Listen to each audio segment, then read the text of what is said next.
আফগানিস্তানের সঙ্গে নিজের দুর্গম পাহাড়ি সীমান্তে হুট করে নতুন এক প্রশাসনিক অঞ্চল বা কাউন্টি গড়ে তুলেছে চীন।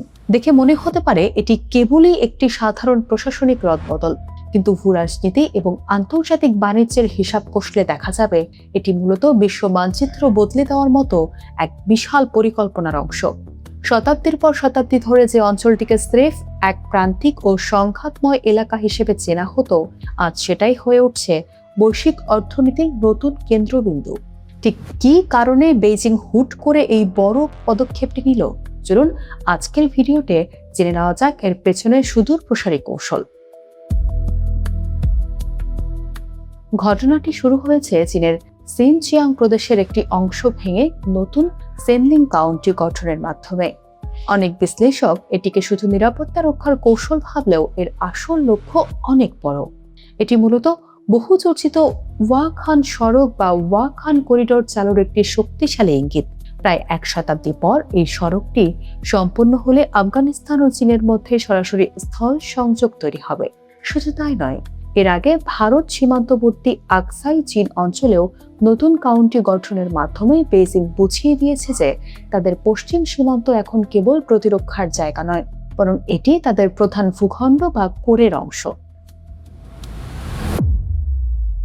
1921 সালের তালেবান ক্ষমতা গ্রহণের পর থেকে ওয়াখান করিডোর দিয়ে সড়ক নির্মাণ তাদের কাছে এক জাতীয় অগ্রাধিকার হয়ে উঠেছে। তাদের লক্ষ্য এই পথ ধরেই চীন এবং মধ্যপ্রাচ্যের সঙ্গে সরাসরি বাণিজ্য করে তোলা। আর পরিসংখ্যান বলছে এই পরিকল্পনা মোটেও অবাস্তব নয়। গত বছরই আফগানিস্তানের সঙ্গে মধ্য এশিয়ার দেশগুলোর বাণিজ্য প্রায় $270 কোটি পৌঁছেছে এবং আগামী কয়েক বছরের মধ্যে এটিকে $1000 কোটি উন্নীত করার টার্গেট নেওয়া হয়েছে। এর পাশাপাশি তাপি গ্যাস পাইপলাইন কিংবা ট্রান্স আফগান রেলওয়ের মতো মেগা প্রকল্পগুলো বাস্তবায়িত হলে আফগানিস্তান আর কোনো বাধা বা কোণঠাসা দেশ থাকবে না, বরং মধ্য এশিয়ার এক অন্যতম প্রধান ট্রানজিট পয়েন্টে পরিণত হবে। অবশ্য এই বিশাল সম্ভাবনার পথে বড় ধরনের কিছু নিরাপত্তা ঝুঁকিও রয়েছে। আইএসকে বা ইটিএম এর মতো জঙ্গি গোষ্ঠীগুলোর তৎপরতা এবং মাদক চোরাচালান রোধ করা বেইজিং ও কাবুলের জন্য বড় চ্যালেঞ্জ। তবে এসব ঝুঁকি সত্ত্বেও চীন বসে নেই।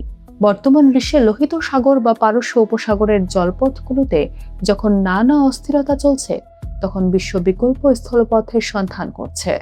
এই পরিবর্তিত পরিস্থিতিতে ককেশাস ও মধ্য এশিয়া জুড়ে গড়ে ওঠা বাণিজ্য করিডোরগুলো কেবল অর্থনীতির চাকা সচল রাখবে না, বরং একসময়ের বিচ্ছিন্ন আফগানিস্তানকে আবার এশিয়ার হৃৎপিণ্ডে প্রতিষ্ঠিত করতে সবচেয়ে বড় ভূমিকা পালন করবে।